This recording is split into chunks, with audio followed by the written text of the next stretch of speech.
भाजपची विधान परिषद निवडणूक यादी जाहीर झालेली आहे। अहिल्यानगरमधून प्राजक्त तनपुरेंना उमेदवारी देण्यात आलेली आहे। तर नांदेडमध्ये अमर राजूरकर, वर्धातून अरुण लखानी यांना, भंडारा गोंदियामध्ये अविनाश ब्राह्मणकरांना उमेदवारी देण्यात आलेली आहे। आपण पाहतोय नगरमधून भाजपकडून तनपुरेंना उमेदवारी देण्यात आलेली आहे। भाजपची विधान परिषद निवडणूक यादी जाहीर झालेली आहे। आपण थेट आमचे प्रतिनिधी वैदेही काणेकर यांच्याकडून अपडेट जाणून घेऊयात। वैदेही, भाजपची 11 जागांसाठीची जी उमेदवारी यादी आहे ती जाहीर झालेली आहे। काय अधिकचे अपडेट्स आहेत, कोणाला कुठून संधी मिळाली आहे? नक्कीच आपण बघतोय की भाजपची यादी जी आहे ती जाहीर झालेली आहे। यामध्ये सगळ्यात महत्त्वाचं म्हणजे 24 तासापूर्वी भाजपमध्ये पक्षप्रवेश केलेले प्राजक्त तनपुरे यांना अहिल्यानगर येथून उमेदवारी निश्चित करण्यात आलेली आहे।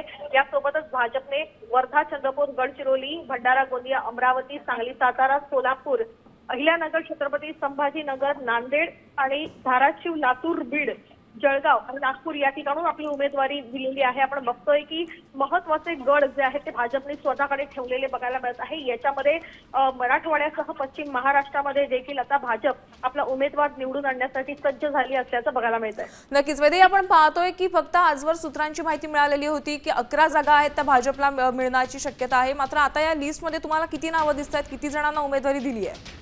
नक्कीच आपण बघतोय की 11 खरं तर नावं या ठिकाणी निश्चित झालेली बघायला मिळत आहेत। वर्धा, चंद्रपूर, गडचिरोली येथून अरुण लखानी यांना उमेदवारी दिली आहे। भंडारा गोंदियातून अविनाश ब्राह्मणकर यांना उमेदवारी दिलेली आहे। अमरावतीमधून प्रवीण पाटील, तर सांगली, सातारामधून धैर्यशील कदम, सोलापूरमधून राजेंद्र राऊत, अहिल्यानगरमधून प्राजक्त तनपुरे, छत्रपती संभाजीनगर, जालना येथून सुहास शिरसाट, नांदेडमधून अमर राजूरकर, धाराशिव, लातूर, बीड येथून बसवराज पाटील, जळगाव येथून नंदकिशोर महाराज, तर नागपूर येथून राजू पोद्दार यांना उमेदवारी निश्चित करण्यात आलेली आहे।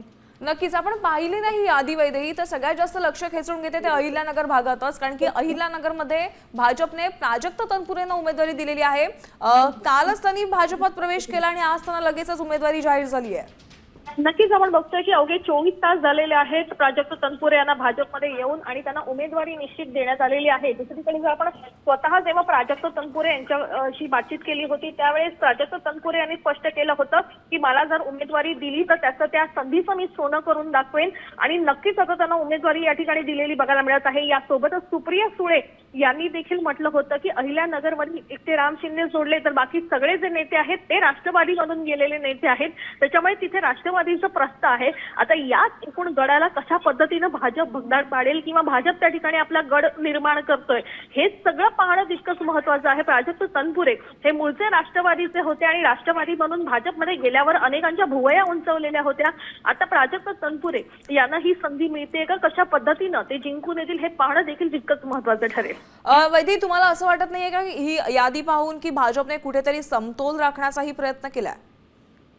नक्कीच आपण बघतोय की अनेक ठिकाणी खरं तर समतोल जो आहे तो भाजपने या निमित्तानं राखलेला बघायला मिळत आहे। अगदी विदर्भ असू दे, मराठवाडा असू दे, पश्चिम महाराष्ट्र असू दे किंवा मध्य महाराष्ट्र असू दे, प्रत्येक ठिकाणी प्रत्येक आपले गड जे आहेत ते कायम राखण्याचा प्रयत्न या ठिकाणी भाजपच्या माध्यमातून केला जात आहे। यापूर्वी आपण बघितलं तर मराठवाडा आणि पश्चिम महाराष्ट्रामध्ये राष्ट्रवादी काँग्रेस आणि काँग्रेसचा एक गड असलेला बघायला मिळाला होता। मात्र आता त्या ठिकाणी देखील भाजपने आपली ताकद निर्माण केलेली आहे आणि याच ताकदीचा परिणाम या ठिकाणी आगामी विधान परिषदेच्या निवडणुकीसाठी कशा पद्धतीनं उपयोगात आणेल हे पाहणं देखील तितकंच महत्त्वाचं आहे। सगळ्यात महत्त्वाचं म्हणजे गणित कशा पद्धतीनं जुळवून आणतील आणि या सगळ्या गोष्टीला राष्ट्रवादीची मदत। नक्कीच वैदेही, या संपूर्ण आढाव्यासाठी धन्यवाद।